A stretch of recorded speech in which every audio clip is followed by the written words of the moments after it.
Today, my subject of discussion is transformation of sentences. In almost all boards, this chapter is included. Therefore, keeping in mind for the students, I like to discuss what is transformation of sentences. You can easily understand through the word transformation. That means transform. That is to change from one form to another form.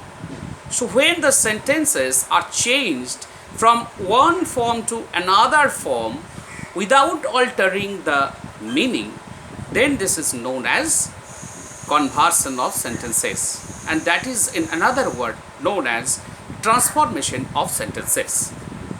But before that, we first remember that sentences expresses our feelings or our ideas or our complete thought, and these thought can be expressed in different ways.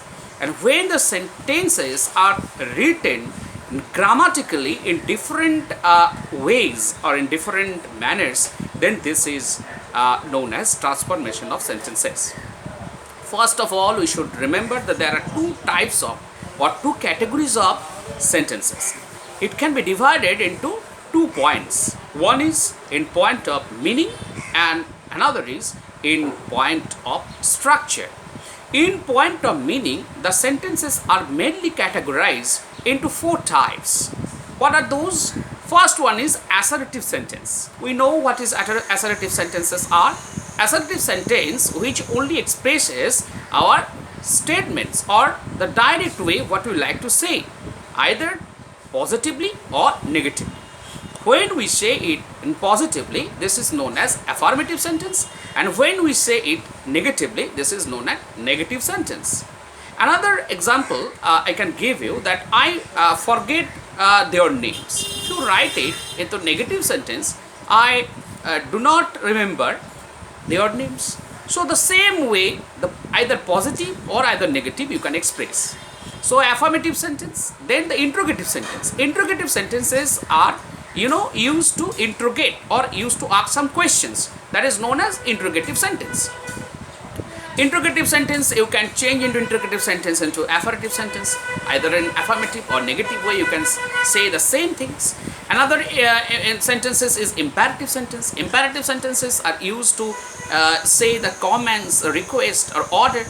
When you say stop it, that means we are ordering it. So there are different other way. Could you please tell me your address? This is also the imperative. This is also imperative sentence, but in the polite form. So the question form can be also transformed into imperative when you are just going to ask something in a very polite manners.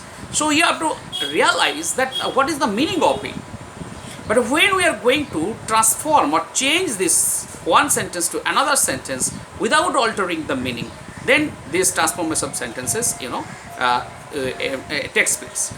First of all, you should always keep in mind that when you are going to transform the sentences from one type to another type, you should have a very good concept about the different ways to write it. So affirmative to negative and the interrogative to assertive, and that imperative to assertive sentences, and another one is the exclamatory sentence. Exclamatory sentences are those sentences which expresses our emotions or feelings, our strong desire. So when you say these things, you can easily express your emotions. That means you can attach your feelings to the sentence. How beautiful the flower is. So it is how beautiful the flower is. The note of interrogation is placed after that. But if you say that the flower is really very beautiful, then it is affirmative sentence. So if you follow this way, the sentences structures and without altering the grammatical functions or grammatical constructions and changing the meaning, you should keep the meaning unchanged or remaining the same meaning. You can write the sentence in different ways, either in affirmative or in negative, or you can say it is in interrogative forms or in the exclamatory forms. So you should know these different functions of writing this type of sentences. When you will able to do this, you will definitely express your emotions, your feelings, whatever you are thinking, you can express through your writing and also through your speaking. So in the next episode I would like to explain the transformation of sentences affirmative to negative, exclamatory to assertive sentence or interrogative sentences, or vice versa. I will definitely show you through my next video. Thank you.